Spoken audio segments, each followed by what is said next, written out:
po pala yung DTF area. Ito naman po yung computer ng Huwi printer. Yung drive naman niya po, goods pa naman, hindi pa naman puno. Malaki pa naman po yung space. Ito naman po yung Huwi printer.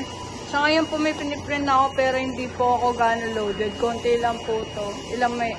Mga 5 meters lang po yung piniprint ko dito ngayon.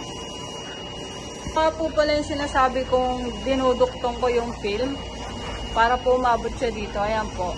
Nilalagyan ko siya ng stapler para po hanggang dito siya. Kaya medyo mahaba po to. Ayan po. Umiikot po to. Once po na nakabungbong na yung film, pwede ko na po siyang tanggalin. Ayan po, yung oven. Ito po yung computer ng DTF Crayon. Ito naman po yung mga drive niya. Goods pa naman po, hindi pa naman puno. Ito na po yung last print ko dito. Waiting na lang po sa mga sasend. Wala po kasi masyadong pending ngayon. Konti lang. Ito naman po yung mga supplies. Ito po yung QAP. Ginagamit po ito sa Huwi printer. Ito po yung white. Mga capacity po na ito, mga ano pa po. Mga 3 weeks. Ito naman pong Brilliant White. Mga capacity na ito, mga 3 weeks or 2 weeks kasi magbibigay pa po ako sa Roman ng ink. Mababawasan pa po siya. Ang pong powder, siguro po capacity na ito 2 weeks rin po.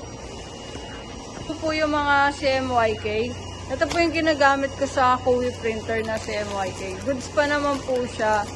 Siguro capacity na ito abot pa ng 3 weeks.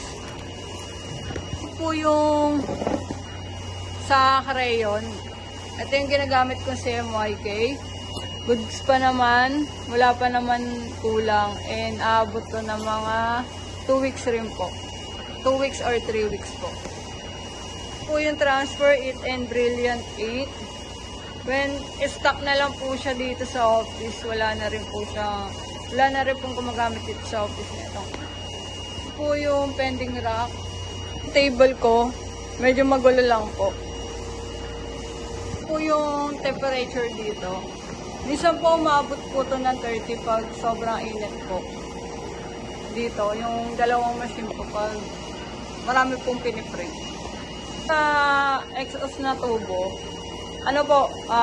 i-schedule na lang po ni Kuya Alvin. Pero nakabili na po siya ng ganito pong tubo.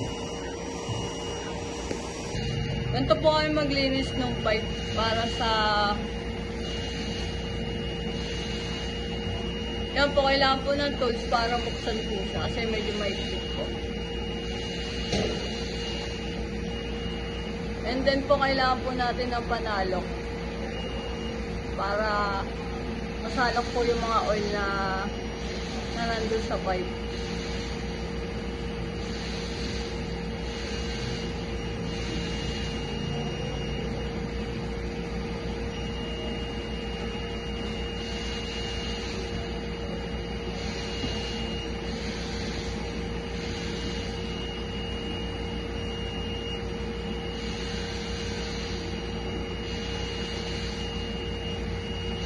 Pag naubos na po yung oil, punasan po natin yung loob ng pipe po.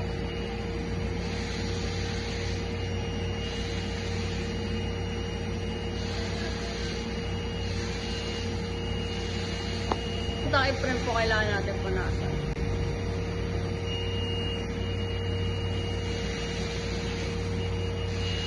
And tapos po, pag napunasan na yung takip, balik na po natin.